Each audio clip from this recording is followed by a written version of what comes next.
Saudara-saudara, saya pernah satu ketika saya mengajak orang yang badannya besar sekali. Wah, itu badannya besar betul.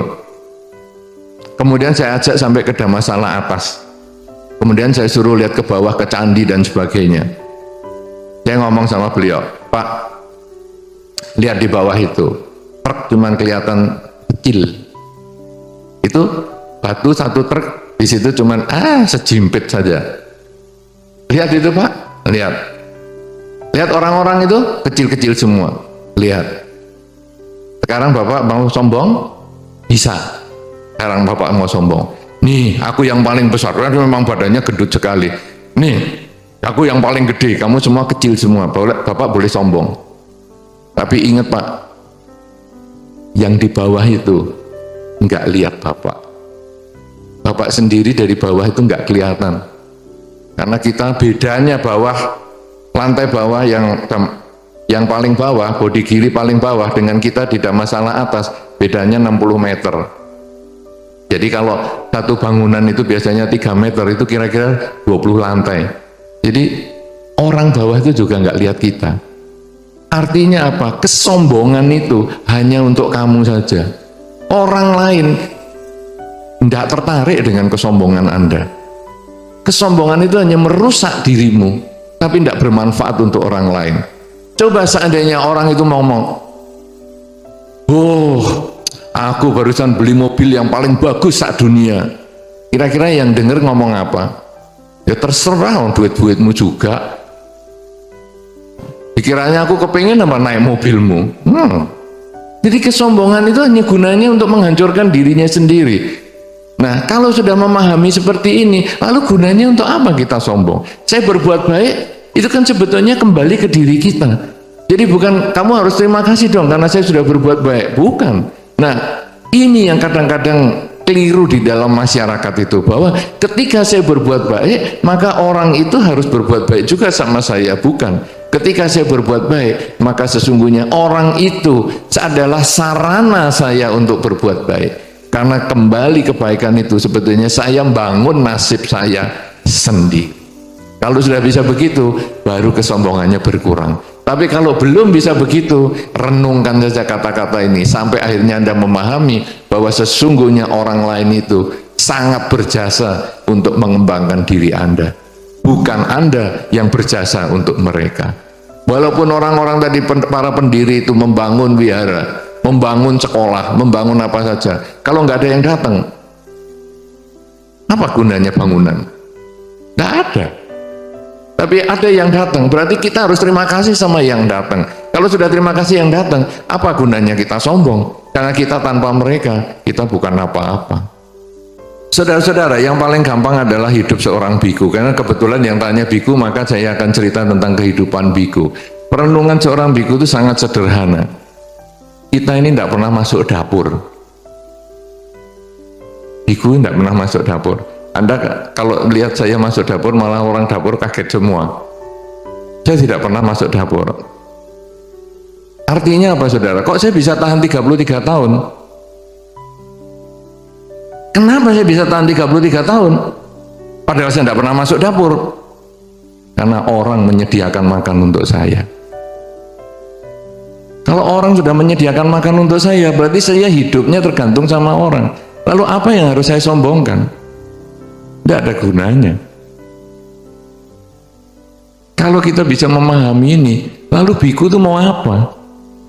Kita mau setinggi apa? Kita mau pangkat seberapa banyak? Tidak ada apa-apanya. Kadang-kadang orang ngomong, wah Bante, Balirejo gini-gini. Balirejo apanya? Oh, itu saya cuma penunggu aja kok. Karena Balirejo bukan milik saya. Ketika saya meninggal, saya juga tidak akan memiliki tempat itu. Itu akan diambil, ataupun itu adalah milik umat Buddha, bukan saya yang punya.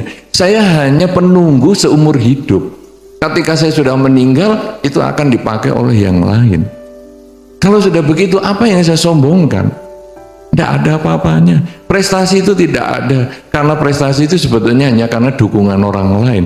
Hidup seorang biku itu hanya dukungan orang lain.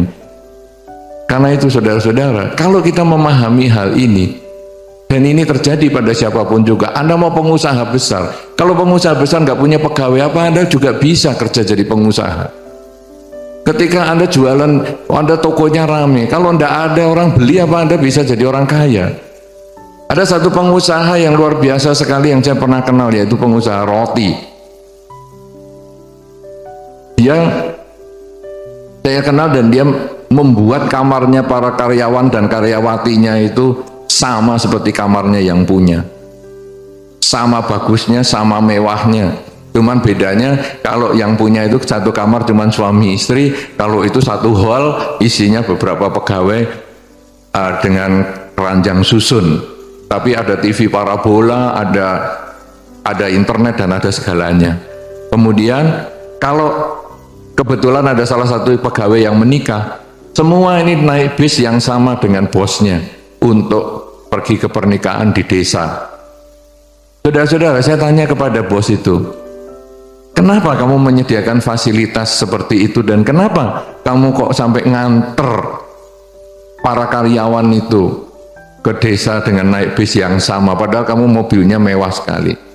Dia mengatakan, saya ini pengusaha roti, jam 3 pagi adonan pertama sudah mulai dikerjakan, saya masih tidur, mereka yang kerja. Mereka itulah yang membuat saya kaya seperti hari ini. Tanpa mereka saya bukan apa-apa. Karena itu saya tidak punya hak untuk menindas mereka. Mereka adalah mitra kerja saya. Karena itu ketika mereka ada yang menikah, saya akan datang ke tempat mereka dengan naik bis yang sama karena mereka adalah mitra saya.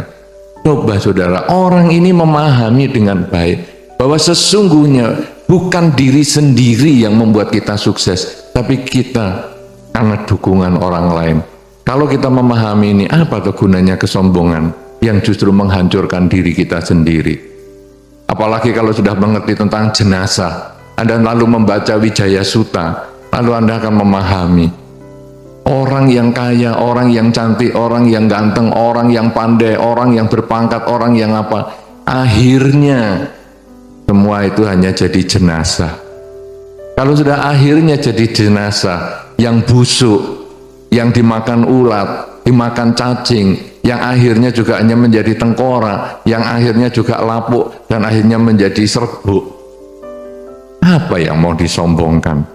Prestasi apa yang akan disombongkan? Karena semua itu hanya proses.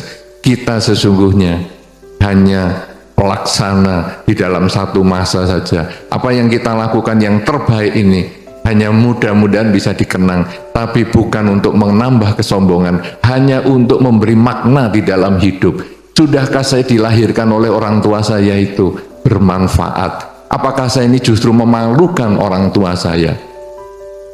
Ketika saya menjadi biku, saya meminta izin kepada orang tua, dan orang tua saya tidak sulit untuk melepas. Saya hanya ngomong, orang menjadi biku kan menjadi orang baik.